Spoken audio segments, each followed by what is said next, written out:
Welcome everyone to the oral surgery questions discussion in the NEET Grand Test 4 that you have all given in the eGurukul apps.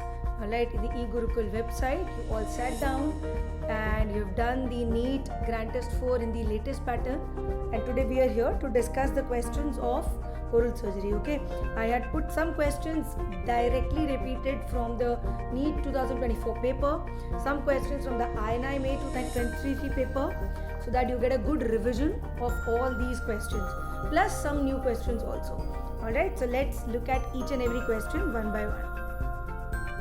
Okay, the first question is, while extracting an impacted mandibular third molar, severe bleeding occurs due to incision over which of these structures? Okay, so now we know that the correct answer to this question is buccal artery.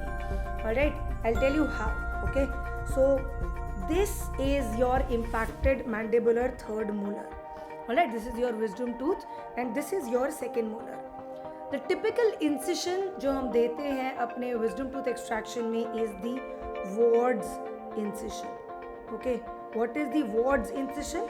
Ward's incision is basically a releasing incision just distal to the second molar. Alright, after that we give a straight incision over the alveolar ridge, and sometimes if required you can give one more releasing incision slightly buccally. Okay, not going straight but we go slightly buccal. Alright, so this will give a kind of a trapezoidal flap. Okay, इस image में there is a triangular flap. Why there is a triangular flap? Because they have not given a posterior releasing incision. उन्होंने सिर्फ एक releasing incision दिया है, which is the anterior releasing incision. Anterior releasing incision, and we've all discussed this in our live class very nicely. We continue this incision on the alveolar ridge, and sometimes we give posteriorly a posterior releasing incision also. Okay, and this is what we typically call as the Ward's incision. Now, what are the two complications that can happen in the anterior releasing incision? If you are going too deep or too inferiorly, you can injure the buccal artery.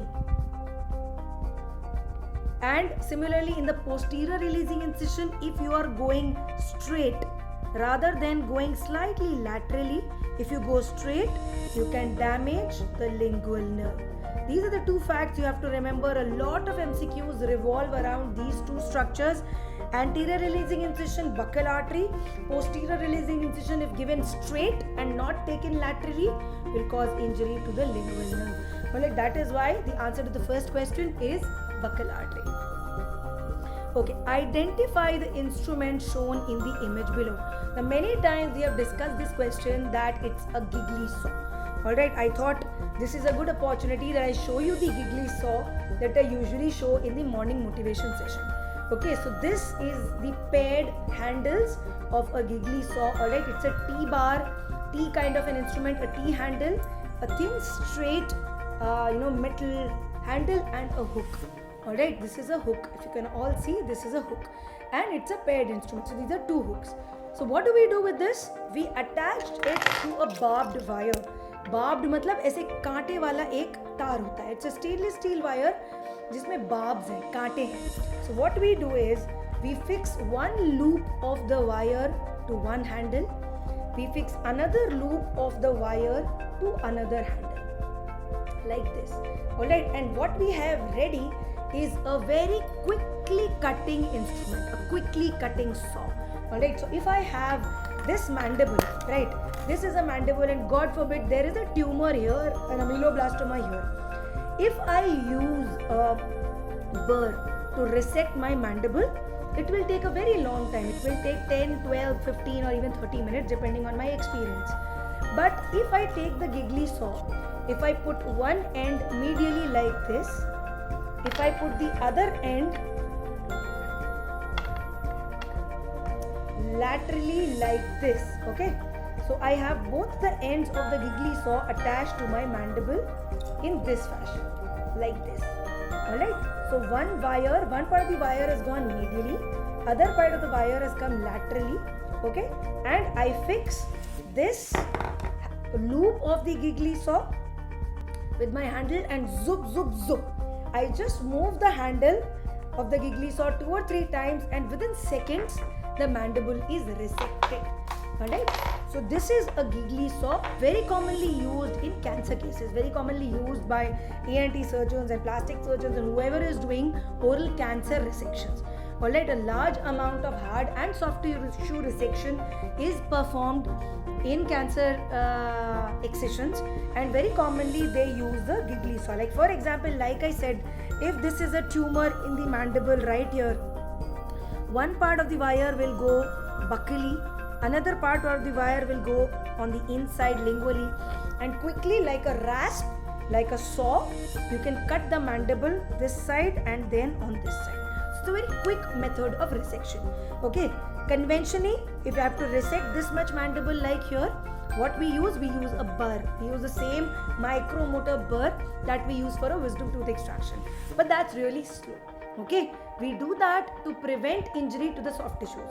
But when it's a carcinoma case, when it's a cancer case, you have to sacrifice a lot of soft tissues also. So in that case, you can very easily use the giggly saw. Alright, so the answer to this image-based question is giggly saw. Identify the fracture in the image below. I am not even discussing this. We all know it's a Lefort-2. I am sure most of you have marked it correctly. If the line of fracture was something like this, a Guerin or a dento-alveolar region fracture, it was Lefort-1. This pyramidal shaped fracture is Lefort-2.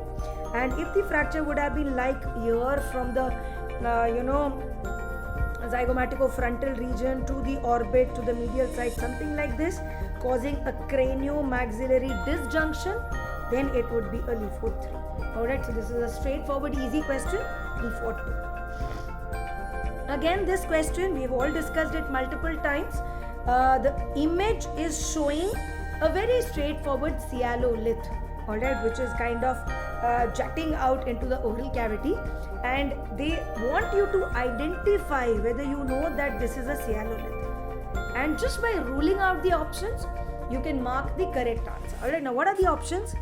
Such calcified structures are infrequently seen in the parotid gland and duct. Very true. It is infrequent. That means it is rare to see cealoliths in the parotid gland and the parotid duct. Most common site of cealolith is the submandibular gland. We all know that. Alright. So this answer is correct. So it is not wrong. Okay. We have to find the statement which is not true. Option number B is straight short course of the submandibular duct and thick mucoid secretion increases chances of submandibular gland and duct cealoliths. Now the second half of the option is correct, that the secretions are thick. But this first half of the option, straight short course, this is wrong. Alright, so not even the full option is wrong, just the half option is wrong, which makes B as the correct answer. Somewhere here, if this is your mandible, I mean not yours but some patient's mandible, and this is the submandibular gland, and the gland duct opens into the floor of mouth somewhere here. So the duct has to travel a very long and tortuous route.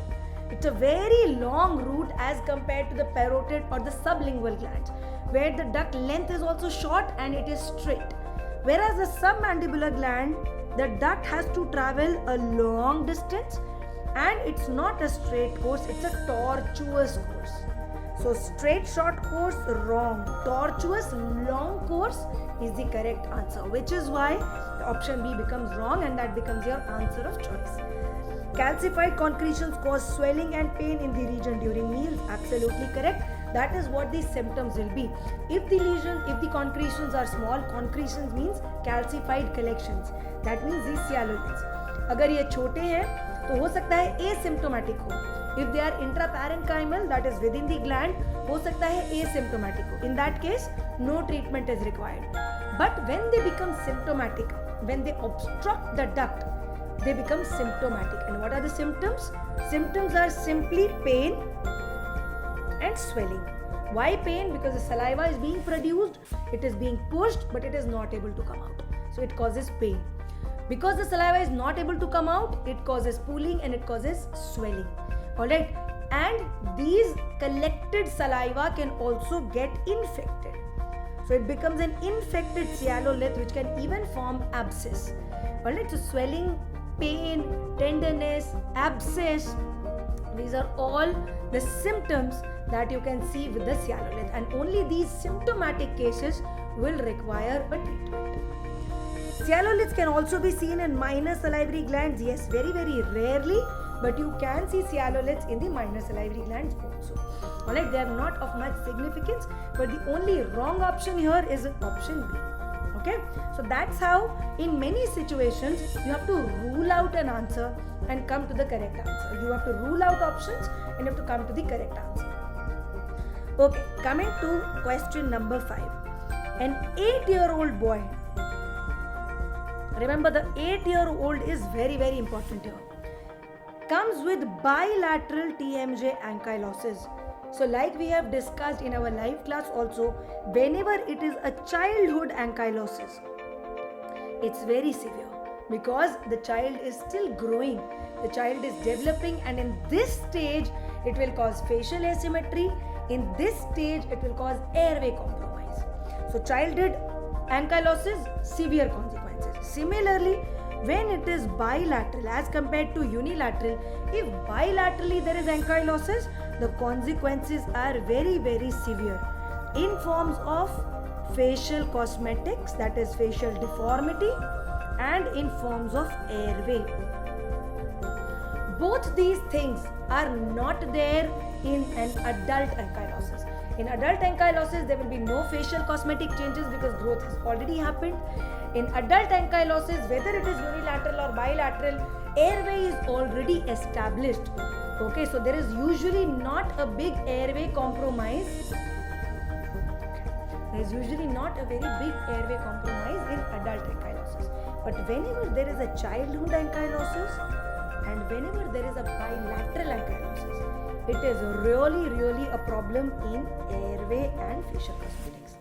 Now coming to the next part of the question.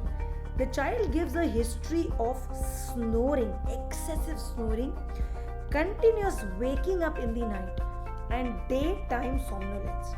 So all those who have listened to the obstructive sleep apnea lecture, OSA, you all know that these are typical features of obstructive sleep apnea, which is one of the very common complications that early or childhood TMJ ankylosis can cause. Okay, so OSA is very commonly seen in patients, young children with TMJ ankylosis. So what will be the treatment? Now whenever you have an airway affected, your priority changes from opening the mouth to making the airway better. ठीक है, अब आपके लिए airway is more important. Mouth opening, yes, the treatment for oral ankylosis, TMJ ankylosis is opening the mouth, either via gap arthroplasty, via CCG, via distraction, whatever. But here, your priority is to improve the airway and to correct the OSA first. Alright, so in this situation, there is a protocol which you should all learn. This is a common protocol that we use in cases of TMJ ankylosis with obstructive sleep apnea. Okay, an adult patient can also develop obstructive sleep apnea because of other reasons. When he is obese, when there is hypothyroidism, because of so many reasons. Okay, so whenever there is TMJ ankylosis with OSA, you have to decide what is the severity of OSA. Severity of OSA is dependent on apnea-hypopnea index, AHI.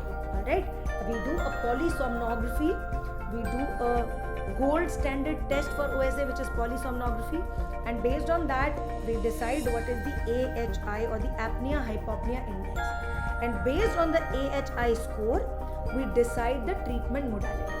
Alright, now this is the three things you have to remember. First, whenever the AHI is more than 30, whether it's a child or adult, always do distraction first. Now, what do we mean by distraction? Remember, there can be two types of distractions in TMJ ankylosis. This is the mandible.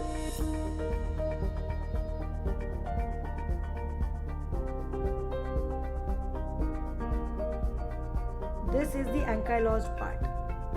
Okay, so the distraction that we do to recreate a new condyle,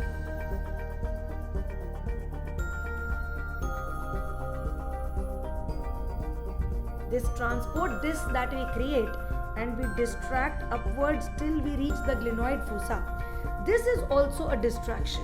Okay, this is known as TDDO, or transport disc distraction osteogenesis. This distraction we are doing to generate a new condyle. The purpose of this distraction is to generate a new condyle. That's a reconstructive option. Okay, but the distraction that we do for OSA, for correcting the obstructive sleep apnea, is not this distraction. In cases of TMJ ankylosis with OSA, this is the mandible, this is ankylosed, this is ankylosed. Okay, we will do another type of distraction which is known as body distraction. We will do osteotomy here, and we will distract this anterior mandible forward. Okay, it's a simple linear osteotomy and distracting the mandible anteriorly. You can do a body distraction, you can do a ramus distraction here like this. You can do increase the length of ramus, you can increase the length of the body region of the mandible, or nowadays a lot of auto distractor, a lot of multi-vector distractors are available. So what you can do osteotomy in the angle region. In the angle region you can distract like this also, so that you can increase the height of ramus. You can distract antero-posteriorly also, so that you increase the length of the mandible, that is, you bring it advanced, and you can even rotate the mandible. So this distraction osteogenesis that you do in the ramus and body of mandible, that you do for correcting obstructive sleep apnea or for facial cosmetic changes. Basically, this is the distraction that the examiner is talking about. Another type of distraction that you do is TDD. That distraction is done for reconstruction of condyle. That is just a functional rehabilitation that you are doing after the condylar mass, ankylotic mass is removed, and to create a new condyle you are doing again distraction, which is TDDO. But before TDDO, to correct OSA, you do a ramus or body distraction. And in this table, we are talking about this distraction, not the reconstructive distraction of the condyle. We are talking about the body or ramus distraction that will correct the obstructive sleep apnea. Alright, so which do we do first? Do we do the distraction first and increase the mandible, or do we release the ankylosis first and then do the distraction, or can we do it simultaneously? In the same surgery, can't we remove the ankylotic mass also and put a distractor also, so that one surgery is reduced? So these questions, to answer these questions, we have this table. Alright, so this table says that whenever the AHI is more than 30, that means it's a severe OSA, you will always do a distraction first. You will always do a body ramus distraction and you will correct the obstructive sleep apnea. When the second situation, when the AHI is less than 15, so in both the cases, in children also, in adult also, you can release first. What is the meaning of release first? Release first means you can do the ankylosis release surgery first. Okay, and in second stage you can do distraction. Or the other option is simultaneously you can do release also and distraction also. Similarly in adults there is option of total joint replacement also. So you can do release first followed by joint replacement, or you can do release and simultaneously release with joint replacement or distraction, like whatever method of reconstruction you are using in adults. Children there are only two options, CCG and distraction. Adults may, you can do distraction, you can do joint replacement, you can do any other kinds of grafts. So it is on you. You can do either release first and distraction later on, or you can do both simultaneously also. So that is the option you have when the AHI is less than 15. That means it is mild OSA. In third situation, when the AHI is between 15 and 30, then you have to see the height of ramus. You have to see what is the height of this region of the ramus. If it is a short ramus, then after release, it will cause worsening of airway. The OSA will worsen. So in that case, you should always distract first. Okay?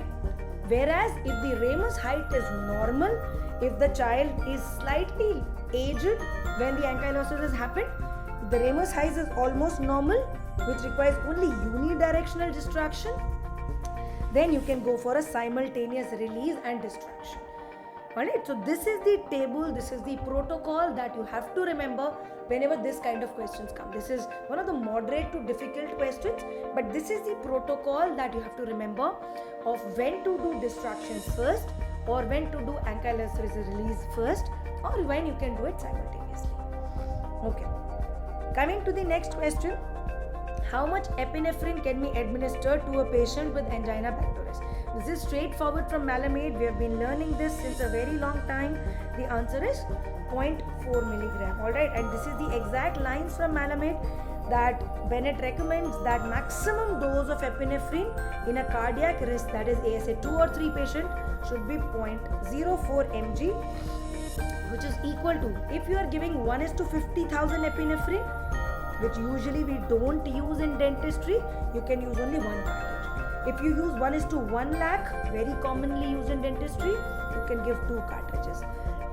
Or if you are using 1:2 lakh epinephrine, most commonly used in dentistry, you can even give 4 cartridges of LA with epinephrine, usually lignocaine with epinephrine. Alright, so it's a straightforward, easy question.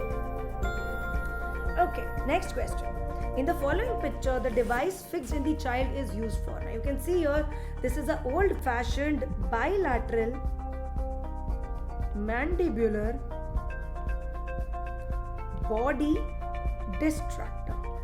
Okay, most probably the child has some congenital anomaly, some syndrome, maybe Pierre-Robin syndrome or anything that causes a small mandible, that causes a hypoplastic mandible. Like you can see here, this is already corrected with the distractor. But maybe the child had a hypoplastic mandible causing obstructive sleep apnea. Okay, it is very commonly seen in conditions like Pierre-Robin sequence. Okay, so in such cases, even in infancy, even in the first year of birth, you can do a bilateral body distraction, distract the mandible forward and correct the airway which is compromised in such children. Okay, so bilateral mandibular, we can see because it is bilateral, it is there in the body region of the mandible. This is the ramus, this is the body, this is the anterior region of mandible. So it is fixed in the body to advance the mandible anteriorly. So bilateral mandibular body distractor. Alright, this is the old-fashioned distractor still used in many institutes. But remember, this image is a distractor. So what are we using it for? To treat mandibular fracture? Of course not. Remember, this image looks very similar to external pin fixation. You must have seen in some of your textbooks that external pin fixation is one of the treatment options in comminuted fractures. Okay, but it is very, very rarely used in the maxillofacial region. I have never seen it, I have never used it. Many of the textbooks have this image because it was used earlier, but nowadays, after the invent of the good ORIF devices, plates and screws, we hardly use X-fix, external pin fixation in maxillofacial bones. Very commonly still it is used in orthopedics. Long bone fractures, external fixations are still used. Maxillofacial region, it is never used, hardly used. Okay, so this device in image may look similar to the X-fix. Don't get confused. X-fix इतना rare है कि शायद ही आपसे examiner पूछेंगे. Okay, and if it is X-fix, it will be connected. These rods will be connected by an external connecting bar. Okay, that is the difference between a distractor and an external fixator. Okay, distractor mein all these bars will be separate, whereas in external fixator these bars will be connected with each other with an external connecting bar. Okay, so that is how you know it is not a distractor, it's an X-fix. But in this image it's a simple mandibular distractor. To treat obstructive sleep apnea due to retruded mandible, absolutely correct. That is where it is used. To hold the neck affected in Pott's spine. So this is not attached to the neck. Okay, Pott's spine means when tuberculosis happens to the neck, to the spinal bones, we call it Pott's spine. And in that also a lot of skeletal braces are available. But this is not that skeletal brace. It is not.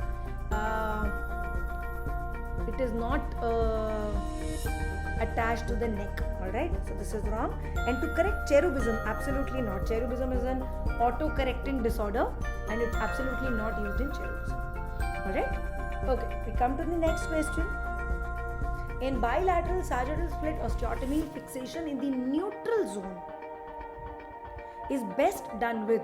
Okay, now we always tell you that whenever we are doing any orthognathic surgery in the mandible, alright, whenever we are doing any orthognathic surgery in the mandible, because mandible is connected to a joint, okay, the position of the joint should not change.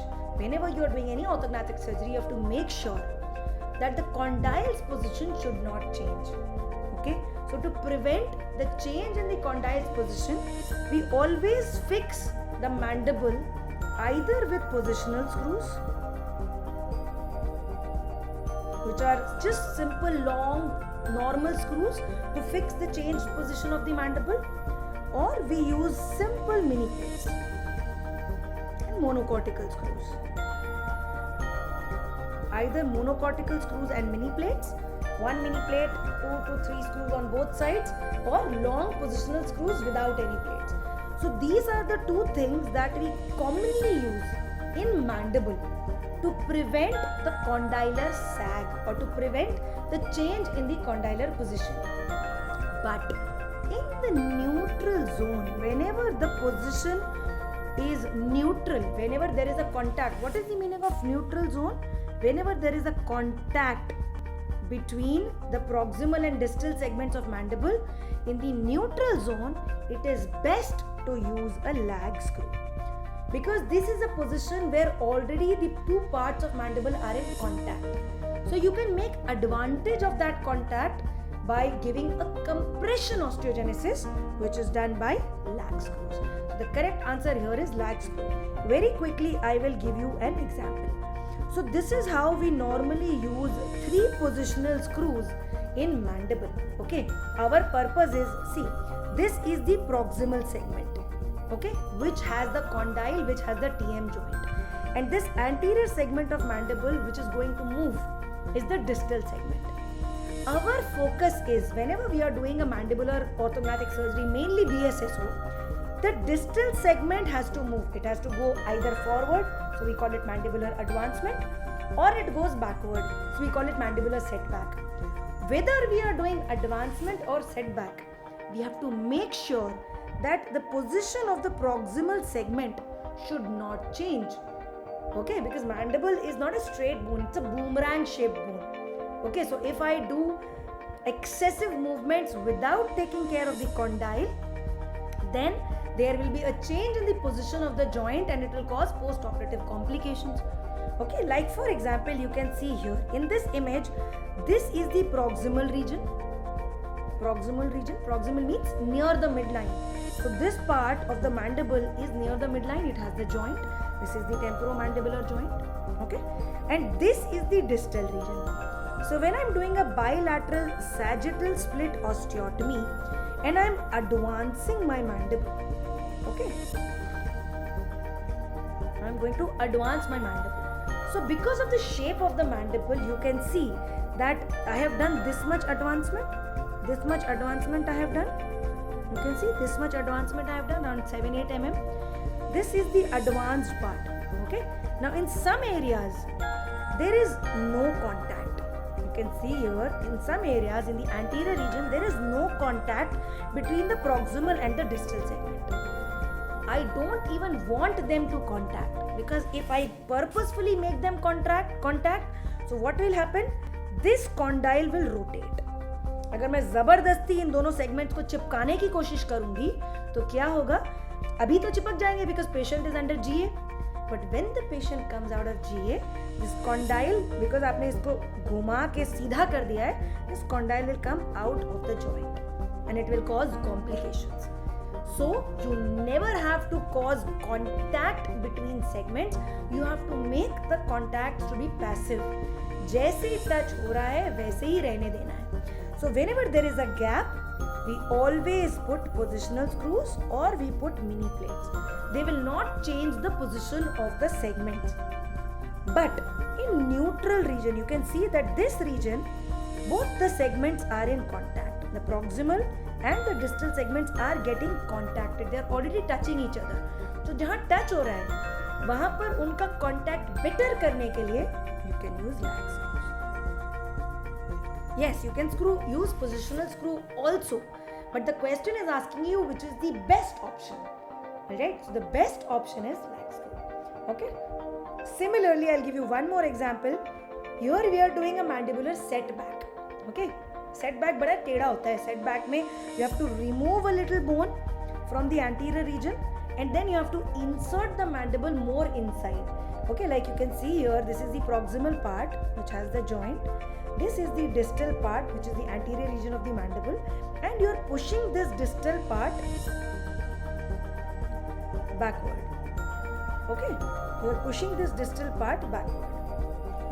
So when you are taking this more distally, okay, again you have to ensure कि यहाँ पर जो contact का distance आया है, यहाँ पर जो gap आया है between the bones, that gap should be maintained. अगर आप जबरदस्ती ये gap close कर दोगे तो joint will rotate inwards and again it will cause a difficulty to the patient in the postoperative period. The condyle will start resorbing, the joint will start paining and a lot of complications will happen. So whenever you are doing a setback, the anterior zone is the neutral zone and there you can put the lag screws. And posterior region is the open region, is the non-contact region, and there you have to put either mini plates or positional screws. Alright, we had already discussed this concept when we were discussing the NEET paper, the INI paper, but here again I am discussing the same concepts with you again. So whenever we are talking about the neutral zone, yes, you can put positional screw, you can put mini plate, but the best fixation is with lag screw. Alright, and whenever you are doing it in a non-neutral zone or whenever you are doing in a non-contact zone, the fixation is always done with either positional screws or mini plates. Alright, coming to the question number 9. Which of these is not a rationale for performing alveolar bone grafting? Rationale का मतलब होता है reason या indication. So which of these is not an indication to perform alveolar bone grafting? So let us all see what happens in alveolar bone grafting. Alright, basically alveolar cleft क्या होता है? Okay, there is a cleft of lip, there is a cleft of palate, but lip और palate के बीच में alveolar bone होती है. ठीक है? So this is my maxilla. This is my floor of nose, okay, nasal floor, which is made up of the maxilla only, and posteriorly the septum is made up of vomer bone. Alright, so वो जो floor of maxilla है, which forms the nasal floor also, that and the alveolus has a defect. Okay, so आप cross section में देखोगे तो आपको इस तरह से दिखाई देगा. Alright, so this is how you see a cleft of alveolus which is going into the nasal floor. Okay, in a coronal view it is like this kind of a defect. Geometrically it is kind of a pyramidal defect like this. So this is the part that you actually see between the maxillary central incisor and canine, or canine if it is impacted between the LI and premolar. So this is the defect that you see, but it's not just that facial defect. That defect goes inside like a cone. And when you have to graft this full thing. You have to reconstruct the nasal floor, you have to reconstruct the oral floor, and in between them you have to put a bone graft. Now in cases of alveolar clefts, this is the picture clinically. What is happening? एक तो उस child की यहाँ की continuity नहीं है, Can you see this ala of nose? This is a normal ala of nose, and this is the ala of nose which has no support. Okay, ala is this cartilage, this cartilage of nose is known as the alar cartilage. So this alar cartilage on the side of the alveolar cleft has no support because इसमें bone नहीं है, वो पूरा पिचक जाता है cartilage, पूरा ढह जाता है नीचे. It needs support. Alright. So the rationale of doing cleft grafting in cases of alveolar defects is to correct all this. So what we do is we take the soft tissues of the nose, we suture the soft tissues of the nose and create a nasal flow with the soft tissue, because soft tissue में भी defect है. आपने soft tissue को कुछ करके flap raise कर लिया और nasal floor को reconstruct कर दिया. Similarly आप अंदर की साइड से palatal floor, palatal roof या palate को भी reconstruct करोगे. फिर बीच में जो आपका गैप रह गया है उस गैप में आप alveolar bone region में आप bone graft sandwich करते हो. Okay, and what is the gold standard to harvest the alveolar cleft region, which is the gold standard graft? The gold standard graft is the iliac crest graft. You get both good quality corticocancellous bone graft from the iliac crest, and you can harvest it and put it in the alveolar cleft defect. And once that sandwiching is done, you close the labial flap also and close the defect. So from this non-structured ala of nose, you get a very nice structured ala of nose. Okay, so that is one of the very important indications of doing an alveolar bone grafting. Alright, now coming back to our question, it provides a path of eruption to canine. Absolutely correct, because a canine or any tooth will never erupt in a defect. Okay, it will only erupt in whenever there is a no defect. Whenever there is bone, it will only erupt whenever there is bone. Orthodontic stability to the arch. Yes, it will give orthodontic stability to the arch. Supports the dorsum of nose. No, it does not support the dorsum of nose. It supports the ala of nose. This is the dorsum of nose, and this is the alveolar cleft. So there is no relation of the alveolar cleft with the dorsum of nose. It's just a play of words. You just have to be a little careful so you remember the answer. And an opportunity to close the residual oronasal fistula. So whenever we do a cleft palate surgery, it is done before the cleft alveolus surgery. Okay, cleft palate surgery is done before ABG, alveolar bone grafting. So whenever you do a cleft palate surgery, sometimes as a complication or as a residual defect, you have residual fistulas. Okay, so residual openings are left.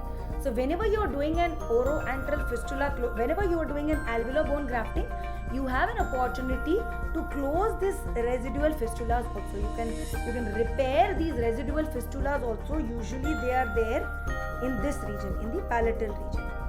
So when you are doing a palatal wall closure, palatal roof closure, you can correct your fistulas also. Alright, so that is how you do a alveolar bone grafting. Okay. Coming to the next question, question number 10. A 10-year-old child comes after road traffic accident with persistent bradycardia and hypotension. On CT, there is herniation of orbital contents. What is your diagnosis?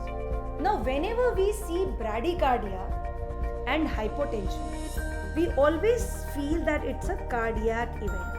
कुछ heart में हुआ है, इसीलिए heart rate कम हुआ है, इसीलिए blood pressure कम हुआ है. If you are an average student, you will know that any cardiac event, any heart related things can cause bradycardia, like hypovolemic shock can cause, very commonly a cardiogenic shock can cause bradycardia and hypotension. So that is, an average student can tell this. A slightly intelligent student can tell that no, a neurological event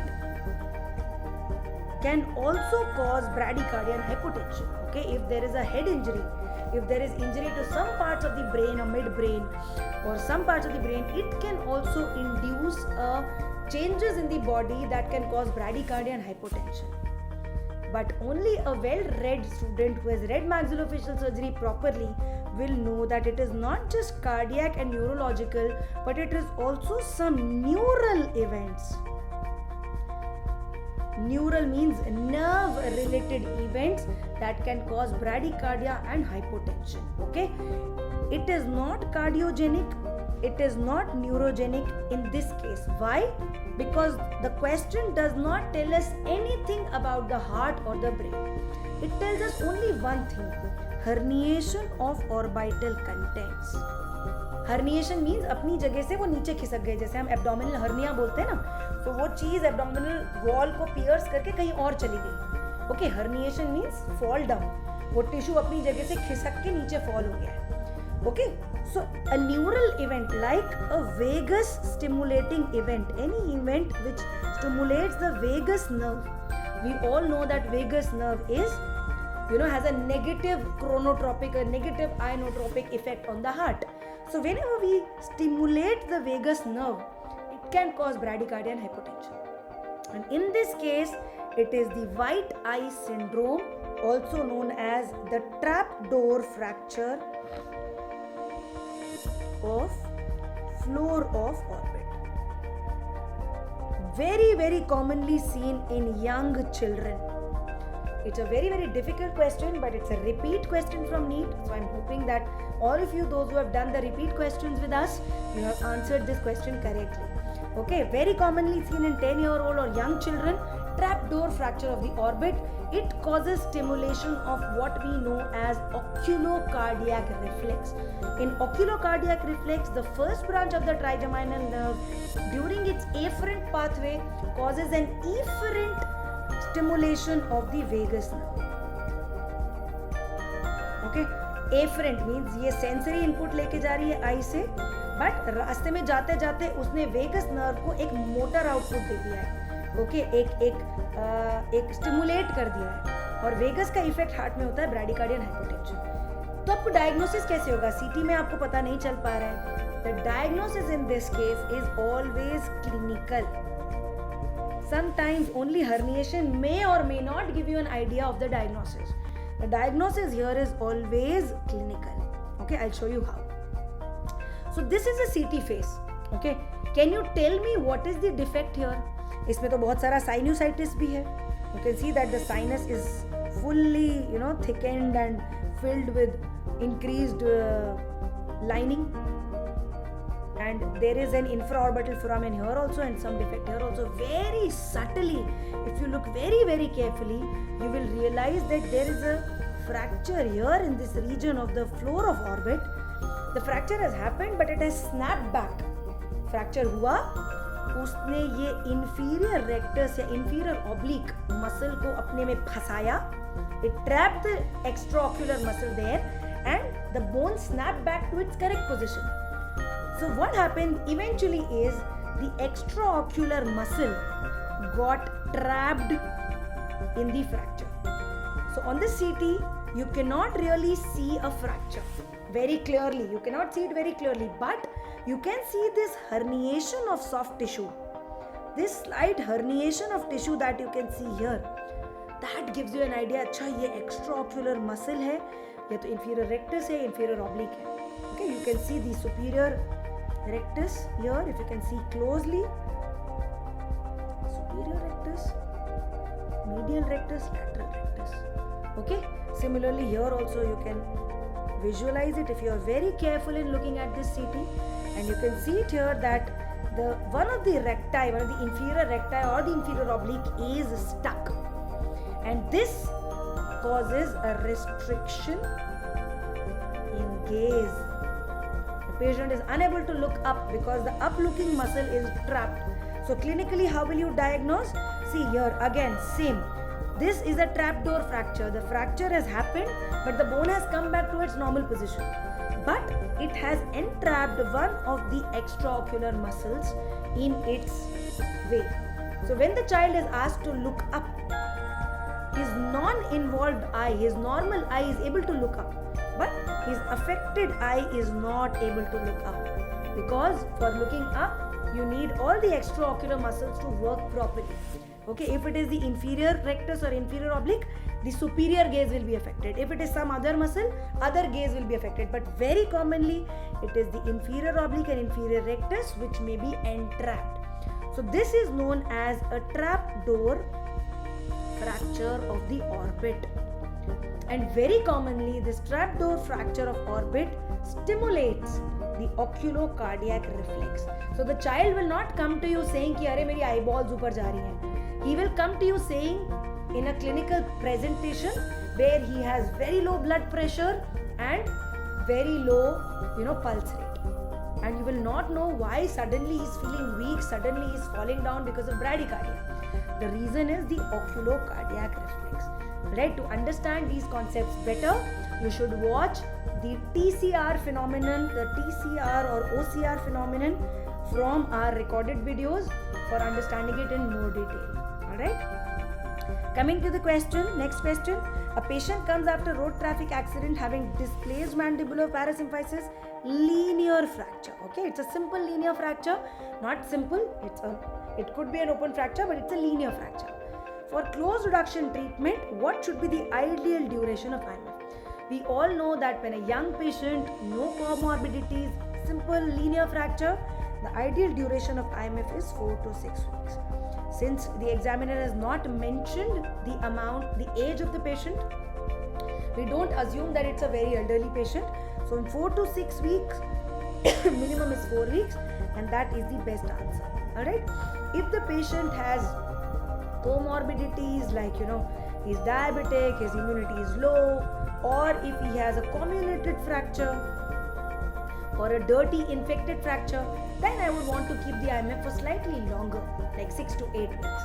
But in a simple linear fracture, patient's age is not mentioned, ideal duration will be 4 weeks. Marginal resection means, we've already discussed this multiple times in our pathology classes. So this is a gold Uptron marks. They have given a nomenclature which we have already discussed in our oral surgery lectures about the different resections that we do in the mandible. Alright, there is a marginal resection which is also known as an en-bloc resection. It means only a margin of mandible is removed or a block of mandible is removed. It does not hamper the continuity of mandible. Okay, so marginal resection means resection. Yes, you have resected a part of mandible, but without discontinuity of mandible. That's the correct answer. Okay, when you do a segmental resection, it is a continuity defect. You are removing a whole segment of bone and the continuity of mandible is lost.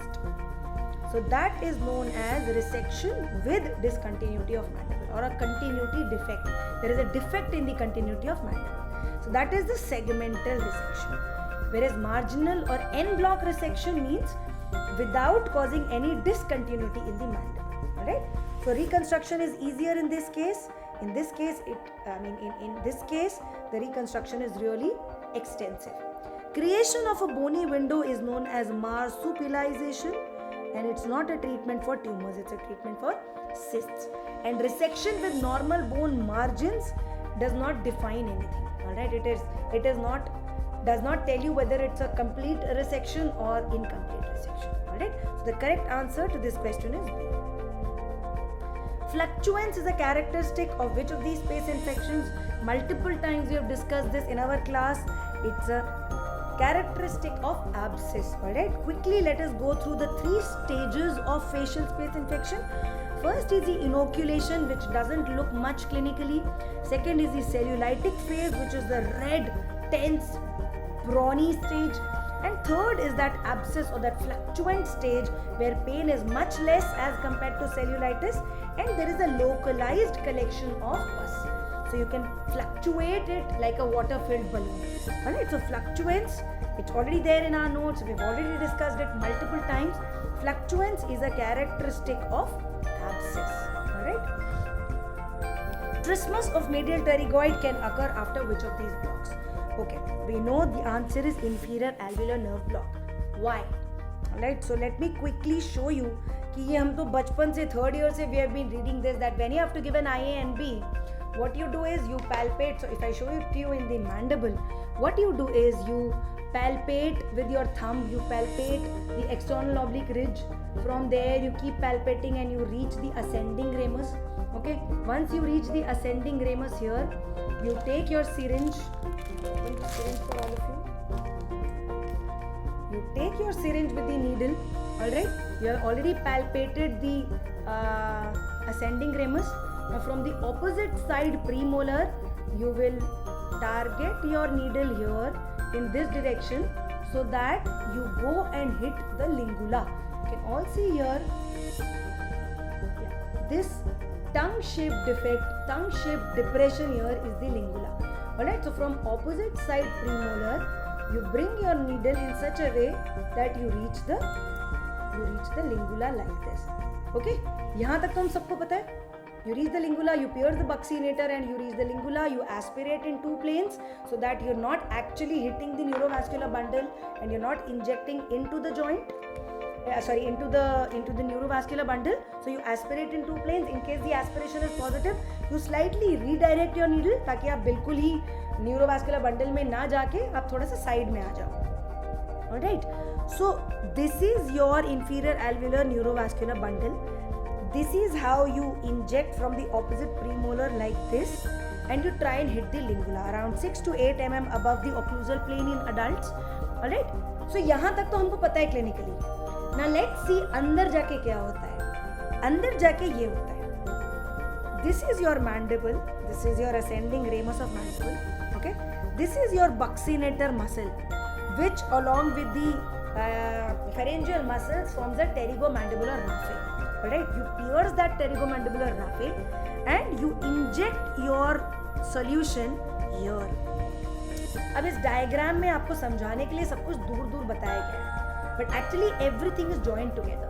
Alright, we know that on the lateral surface of the mandible there is a masseter muscle, and similarly on the medial surface of mandible is a medial pterygoid muscle.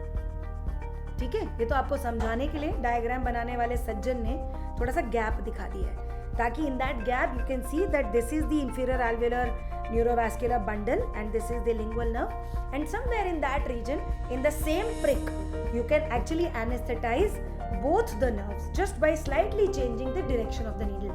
So you inject here after aspirating in two planes, and as you come out you flare laterally so that both the inferior alveolar and the lingual nerve can be anesthetized together. Okay, now which muscle is there in the proximity which is attached, which is actually covering these two structures? That muscle is this muscle, which is the medial pterygoid muscle. Simple anatomy. Laterally we know angle of mandible has masseter.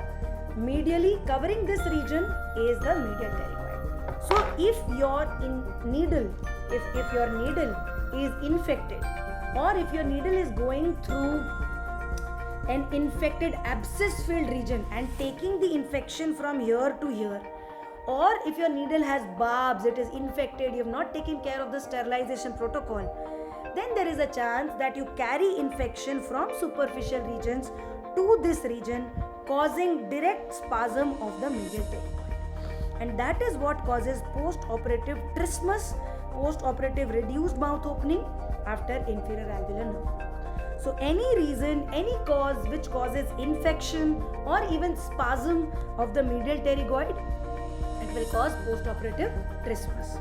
Alright. Okay. So, we covered this question also. So this covers all the questions of the GT4 in oral maxillofacial surgery. I hope I was able to explain everything to you. Those who have not yet subscribed, those who have not yet bought the subscription and are still thinking कि हम कौन सा subscription लें, so that we are able to understand these concepts in all the subjects, all the 19 dental subjects, including anesthesia, which is the 28th subject that we teach. You can go for the version 2 of the Advanced Plus plan. Alright. bookings are already open. You have a lot of content, all the pre-recorded videos, an extensive question bank, test series, weekly test series including subject-wise tests, grand tests and mock tests. Lot of clinical discussions that we do there. Plus you get a lot of notes, hard and soft copy notes of all the subjects. Alright, at the time of exam you will also get the revision videos with which you can revise, and of course there's a daily mentorship where you get to see me every single day in the morning for 15 minutes. So don't settle, don't stop, keep studying. All the best for your exams.